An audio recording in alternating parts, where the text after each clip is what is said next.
Welcome to TV20 News. We are Cleveland. I'm Leah Longbreak. The Cleveland Division of Police took a moment to honor some of their own.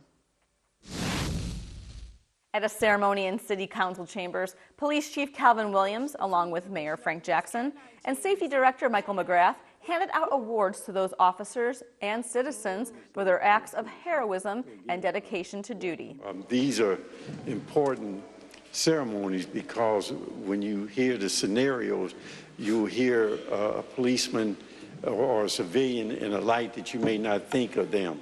And much of what they do are unknown. They're unknown except to them or the people who work with them.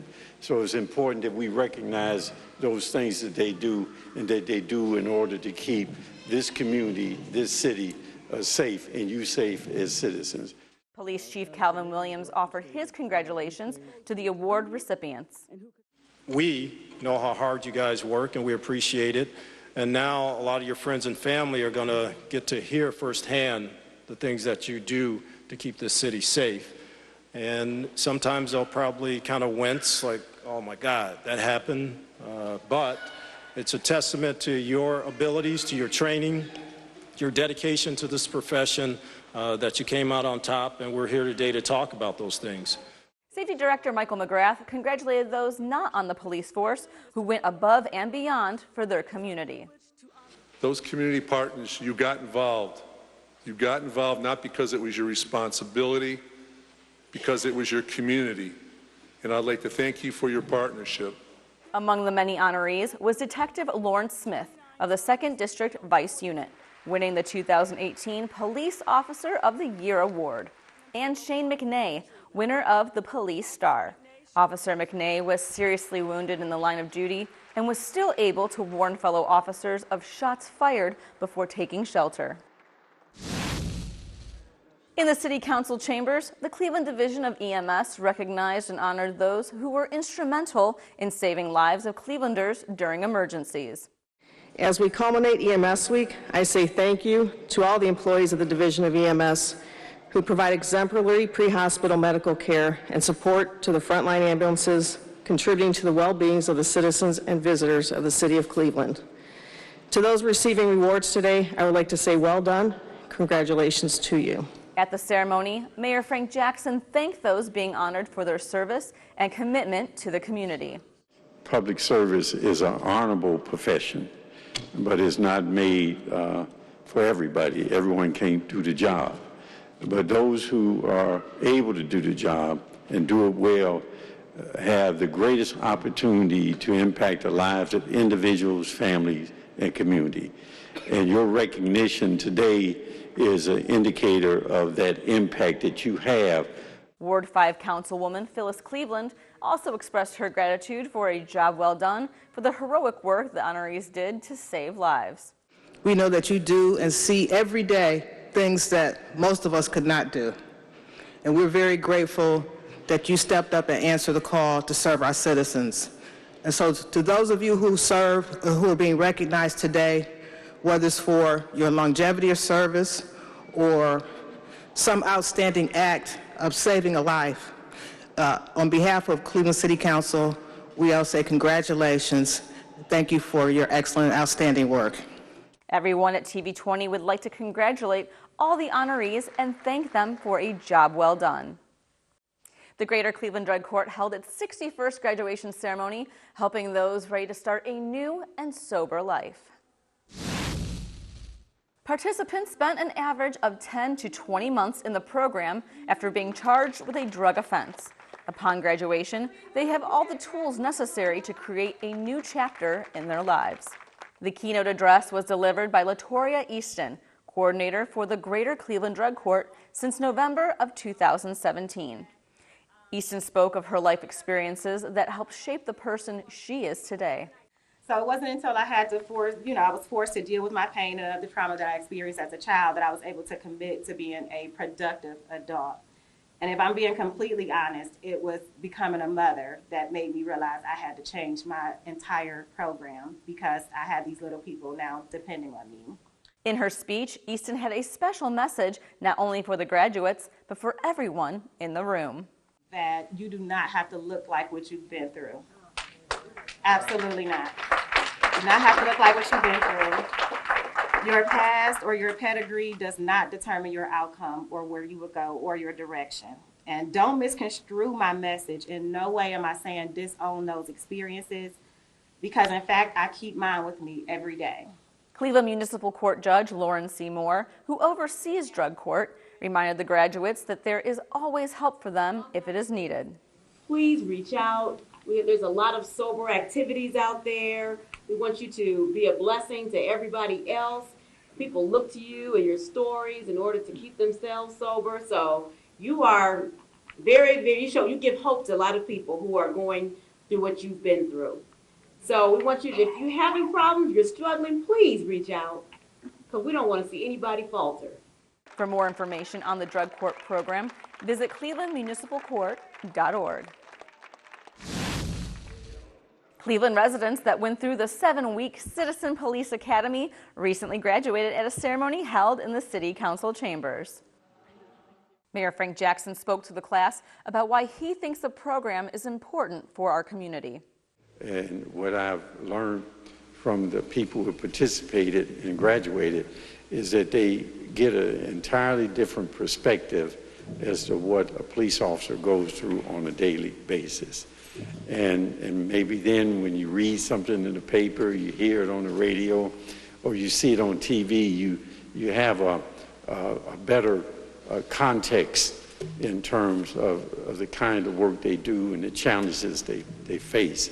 And that's really the purpose of this program, is to develop the relationship between citizens and police officers so that you can learn them and the fact that they're human, just like anyone else, your husband, your brother, your sister, your wives, or whatever it may be, brothers and sisters, and they learn you.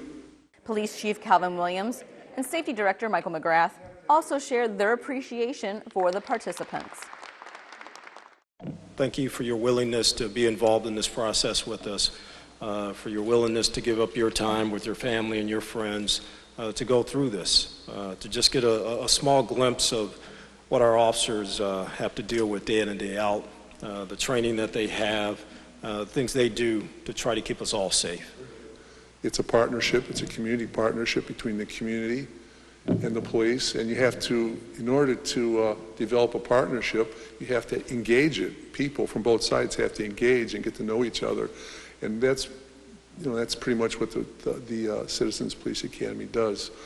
If you're interested in participating in the next Citizens Police Academy, call 216-623-5080.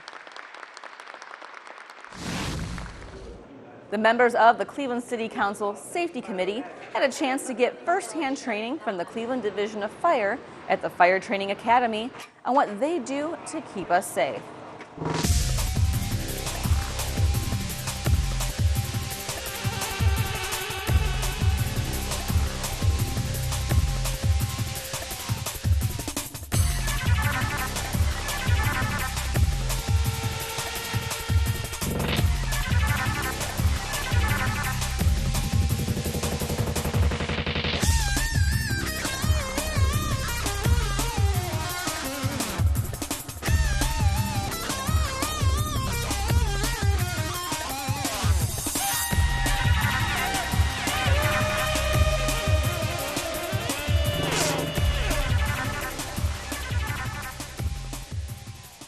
Having an asset like the Fire Training Academy in the heart of the city, right now there's really only one place to go, which is Tri-C, and they do a phenomenal job for training a lot of suburban fire departments, but quite honestly, nobody deals with fire-related issues like the city of Cleveland. We have more varieties of structures than any municipality in Northeast Ohio. They do more car extractions, more medical runs than any department in the state of Ohio. And so we have the best fire training instructors here, and this is a great opportunity and could become an opportunity where it becomes a regional asset. Council members today are going to get the opportunity to see how to do life extraction, how to use the jaws of life, how to conduct a live burn, how to fight a live fire. These will be all simulated with professional experts and trainers right by our side. We're going to gear up, put on the suits. We're going to go through a burn house and put out a simulated burn. We're going to see how they extract somebody when they're in a horrific car accident. So it's going to be a wonderful opportunity, a real educational opportunity for my colleagues, and I'm really excited to be here and spend the day with Cleveland firefighters. My hope is that the council members will see all the work that the Cleveland firefighters do on a daily basis, how they train, but more importantly, we have this amazing facility, and we need to make sure that we support it and grow it and create an opportunity where we can become a regional training facility. Councilwoman Jasmine Santana, Councilman Joe Jones, and Councilman Blaine Griffin shared their thoughts about the unique experience. I appreciate them so much more. The gear's very heavy, it's hot. They actually have to put it on in 40 seconds to respond in 2 minutes. I mean, it's tough. It's tougher than it looks. I think it's important for us to experience what the firefighters go through, especially if we're going to advocate for equipment or anything that they actually request from city council members. I wanted to get a feel on what our firefighters go through on a daily basis, and the best way to know that is to actually somewhat go through it. And it has been a heck of an experience, given the fact of all the equipment that they have to possess on their person and how they have to not only rescue people, but they have to be able to have the endurance and the ability and capacity on a physical level to be successful in not only themselves, but also helping and saving others. The funnest thing that I did so far, to be honest with you, is overcame all of my fears. I'm not a heights guy. I'm not a guy that like to be in close quarters. The funnest thing was hammering on this car, but everything else was really just getting out there and the exhilaration of overcoming some of my biggest fears. The voters of this city were so kind to vote for issue 32. The firefighters went out there, went door to door to ask the voters to vote for issue 32. And now we're seeing why. Because this is what they do on a day-to-day basis. We're just mere actors today, but they do this to save lives every day. So I really thought it was important to come out and experience it, even in one brief moment, what they're actually dealing with on a day-to-day basis. Fire Chief Angelo Cavillo was grateful the members of council took the time to come to the academy. All I can say is it's an honor and a pleasure to have the elected officials, City Council, led by Councilman Zone, Blaine Griffin, Joe Jones, Councilwoman Santana, to come down here to see what it takes to put out a fire, to see what it takes as far as a team to provide the resources for the people of the city of Cleveland to protect them and save lives. And we're thankful for that. You know, this is just such an amazing opportunity for council people to see what our firefighters do every single day. You know, we sit and we appropriate tens of millions of dollars over the course of a year for public safety matters, and many of it is related to fire. And to understand the work that they do and how the work that we do works well with one another or is interdependent on one another was a great learning experience for my colleagues. I'm really thankful for the Cleveland Fire Division to allow us this opportunity. If you would like to learn more about the Fire Training Academy, call 216-664-6880. And we'll be right back with more TV20 News.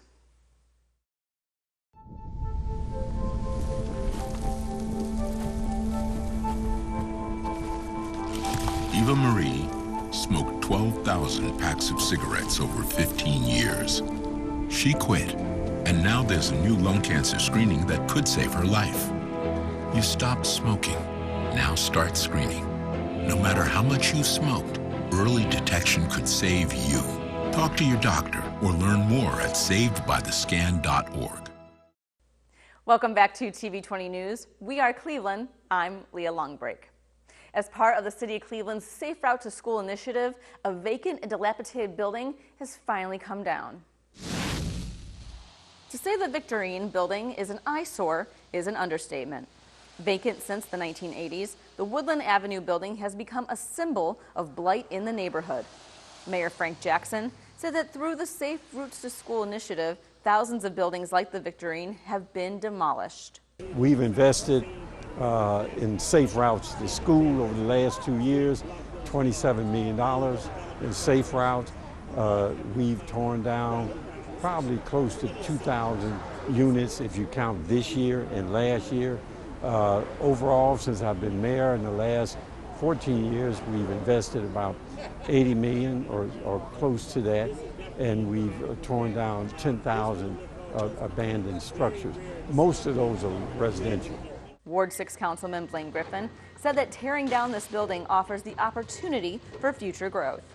But we're not just tearing it down just to have an empty vacant property. We want to have developable land. So this land we consider adjacent to the Opportunity Corridor, the Mayor's Transformation Initiative. It has all kinds of transportation modes and nodes in place. We believe that we could really put forth some very innovative small businesses, light manufacturing, and other type of businesses over here in this area. Longtime resident Linda Moody lives across the street from the vacant building and is very excited to see the ugly structure come down. It was a huge eyesore, actually. To look out every day out of my home and look at the building was very depressing, actually. Yes, and we're looking forward to the building coming down and seeing some new development in the neighborhood. Demolition of the Victorine should be complete in 2 to 3 weeks, while Phase 2 of CMHA's Riverside Park is officially underway. Located at the west side of Cleveland, Phase 2 of Riverside Park will bring 203 affordable housing units to the community. Mayor Frank Jackson congratulated those for keeping the project going and spoke on the benefits of affordable housing. Affordable housing is key. Without affordable housing, whatever we do as a city in terms of development, in terms of quality of life and prosperity, all of that, if we are not inclusive of everyone in that quality of life and prosperity, we have not really done our jobs, and we have not been successful, no matter how it may appear. Robert Davis, chair of the CMHA Board of Commissioners, spoke of the plan for Riverside Park. And while we're not tearing down units, we are renovating and upgrading throughout this process over 450 units over the course of a 4 to 5 year period. This is very exciting for us and very exciting for the Riverside Park residents. Ward 17 Councilman Marty Kane is excited for the new residents Phase 2 will bring to the community. In any event like this, and anytime somebody's new to the area and moves in here to Riverside Park, it's automatic. Like, this is a great community, a great neighborhood. We have 3 solid schools within walking distance. The splash park, the amenities for the kids, the after-school program. It's a very just lively neighborhood, and it's alive with activity and just great stuff to do for a family. For more information on Riverside Park, visit the Cuyahoga Metropolitan Housing Authority's website at cmha.net.